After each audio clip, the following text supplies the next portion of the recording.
अस्सलामुअलैकुम। दोस्तों, हमें बचपन से सिखाया जाता है कि स्कूल जाओ, कॉलेज जाओ और एक अच्छी जॉब करो, उसका थोड़ा बहुत पैसा सेव और इन्वेस्ट करते रहो और 60 साल की एज तक रिटायर होकर अपनी बची कुची जिंदगी आराम से जियो। अब दुनिया में ज्यादातर लोग इसी प्लान के अकॉर्डिंग ही अपनी जिंदगी जी रहे होते हैं। लेकिन अगर मैं आपसे ये कहूँ कि ये बात सच नहीं है, आप 60 साल की एज में नहीं बल्कि 30 साल की एज तक रिटायर होकर अपनी बाकी जिंदगी अपने सपनों को पूरा करने में और दुनिया देखने में गुजार सकते हो, तो अब शायद आप में से ज्यादातर लोग ये कहेंगे कि ऐसा कैसे मुमकिन है कि जो इंसान 60 साल की एज तक रिटायर नहीं हो सकता और उसके बाद भी काम करता रहता है, तो वो इंसान कैसे 30 साल की एज से पहले रिटायर हो सकता है। तो दोस्तों, इस बात को हम एक एग्जाम्पल से समझते हैं। अगर कोई इंसान लाहौर से कराची बस से सफर करके जाता है तो उसे लगते हैं 15 घंटे। वहीं दूसरी तरफ अगर कोई इंसान प्लेन से सफर करके जाता है तो उसे लगते हैं सिर्फ और सिर्फ 1 घंटा और 15 मिनट। बिल्कुल ऐसे ही दोस्तों, ये इंसान के अपने ऊपर डिपेंड करता है कि वो खुद 60 साल की एज में रिटायर होना चाहता है या फिर 30 की एज में। ये सब कुछ आपके हार्ड वर्क और डेडिकेशन पर डिपेंड करता है। लेकिन इतना काफी नहीं है, साथ में आपके पास वो नॉलेज भी होना चाहिए जो एक यंग रिच इंसान के पास होता है। तो इसीलिए आज हम एमजे डिमार्को, जो कि खुद एक मिलियनर है, उनकी book the millionaire fast lane पर बात करेंगे। इसे सुनने के बाद आपके पास वो सारा नॉलेज होगा जो एक यंग एज में रिच इंसान बनने के लिए जरूरी होता है। Number 1, road maps to wealth. दोस्तों, ऑथर लिखते हैं कि वेल्थ क्रिएट करने के 3 रास्ते होते हैं। सबसे पहला रास्ता है साइड वॉक्स, दूसरा रास्ता है द स्लो लेन और तीसरा रास्ता है द फास्ट लेन। इन्हीं 3 रास्तों पर चलते ही इंसान अपने कैरियर और पैसों से रिलेटेड अपने सारे बड़े डिसीजन लेता है। पहला होता है द साइड वॉक। दोस्तों, इस रास्ते पर चलने वाले लोग जितना कमाते हैं वो सारा पैसा ही खर्च कर देते हैं और अपनी ख्वाहिशात और अपनी डिजायर्स के दरमियान ही फंस कर रह जाते हैं और इसीलिए वो अपनी सारी लाइफ पे चेक के भरोसे ही गुजारते हैं। और जब अचानक उनकी जिंदगी में कोई बुरा वक्त आ जाता है, जहाँ कोई घर में बीमार हो जाता है, एक्सीडेंट हो जाता है, तो फिर उनके पास एक फूटी कौड़ी तक नहीं होती और इसीलिए वो दूसरों से लोन लेते हैं, बैंक से लोन लेते हैं और खुद को और ज्यादा प्रॉब्लम्स में डाल देते हैं। अब ऐसा नहीं है कि ये लोग कमाते कम है, नहीं, बल्कि साइड वॉक्स पर चलने वाले लोगों में वो लोग भी शामिल होते हैं जो महीने के लाखों रुपए कमा रहे होते हैं लेकिन फिर भी अमीर नहीं हो पाते और बैंकरप्ट हो जाते हैं, क्योंकि वो अपना सारा पैसा महंगी गाड़ियों में, महंगे फोन्स में और महंगी वेकेशंस पर लगा देते हैं। जैसे कि दुनिया के जाने माने बॉक्सर माइक टायसन सालों की मेहनत के बाद जब वो अच्छा खासा पैसा कमाने लगे तो अपनी फजूल ख्वाहिशात की वजह से कुछ अर्से बाद वो बैंकरप्ट हो गए। अब दूसरा रास्ता है द स्लो लेन। अब इस रास्ते में भी सक्सेसफुल बनने की पूरी गारंटी कोई नहीं दे सकता, लेकिन हाँ, ये रास्ता साइड वॉक से तो बेहतर ही है। लेकिन वहीं दूसरी तरफ आप इस रास्ते में अपनी जिंदगी खुलकर नहीं बल्कि घुट घुट कर जीते हो। कोई चीज खरीदने के लिए सेल लगने का इंतजार करते हो। एक नॉर्मल सी प्रोडक्ट खरीदते वक्त भी 100 बार सोचते हो कि खरीदूं या ना खरीदूं। इसमें आपका गोल सिर्फ पैसे को सेव करना होता है ताकि आप 60 की एज तक आराम से रिटायर होकर अपने सेव किए गए पैसे को एंजॉय कर सको। लेकिन ज्यादातर केसेस में ये होता है कि वो सेव किया गया पैसा उनके हॉस्पिटल बिल्स और मेडिसिन या फिर बच्चों की फीसों में चला जाता है। यानी इतने सालों तक काम करने के बाद भी वो फाइनेंशियली फ्री नहीं हो पाते। वो उस वक्त स्लो लेन इसलिए चुनते हैं क्योंकि वो इन्हें आसान लगती है और इसमें रिस्क नहीं होता। लेकिन उस वक्त वो रिस्क ना लेकर बहुत बड़ा रिस्क लेते हैं क्योंकि आगे चल के उनकी जिंदगी पहले से भी ज्यादा मुश्किल हो जाती है। लेकिन अगर वो अपनी जवानी में ये तीसरा रास्ता चुन लेते हैं जो है द फास्ट लेन, तो वो भी फाइनेंशियली फ्री हो सकते हैं। और ये वही रास्ता है जिसमें इस बुक के ऑथर खुद 37 की एज में एक मिलियनर बन चुके थे। दोस्तों, फास्ट लेन का सिंपल मीनिंग एक बिजनेस क्रिएट करना होता है और आज जो दुनिया में बड़े बड़े कामयाब लोग हैं वो भी बिजनेस स्टार्ट करके ही मिलियनर एंड बिलियनर बने। दोस्तों, एक बिजनेस ना सिर्फ आपको फाइनेंशियली फ्री करता है बल्कि आपको आपकी लाइफ के ऊपर और आपके मोस्ट वैल्यूएबल एसेट यानी आपके टाइम पर मुकम्मल कंट्रोल देता है।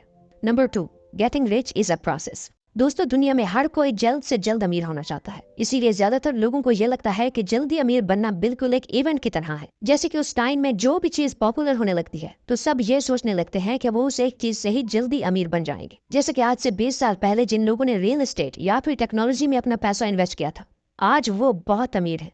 और जिन लोगों ने आज से कुछ अर्सा पहले ब्लॉगिंग और फेसबुक एड्स में पैसे लगाए थे वो भी अच्छा खासा पैसा बना रहे हैं। और जो लोग आज के दिन ऑनलाइन स्किल्स में और आईटी में अपना टाइम और मनी इन्वेस्ट कर रहे हैं वो फ्यूचर में चल के बहुत अमीर होने वाले हैं। और दोस्तों, अमीर बनना किसी लॉटरी के जीतने की तरह नहीं है, क्योंकि उस वक्त आपके पास पैसा तो आ जाएगा लेकिन आप उस पैसे को कभी संभाल नहीं पाओगे, क्योंकि आपको इस बात का इल्म ही नहीं होगा कि पैसे को कैसे मैनेज करना है। लेकिन वहीं अगर आप एक प्रोसेस से गुजरते हो, अपनी उस जर्नी में सीखते हो, नई नई चीजें ट्राई करते हो, तो आप उस इंसान से कहीं ज्यादा अमीर बनोगे जो एक्सीडेंट ही अमीर बना है। उसकी कामयाबी शॉर्ट टर्म होगी और आपकी कामयाबी लाइफ टाइम होगी।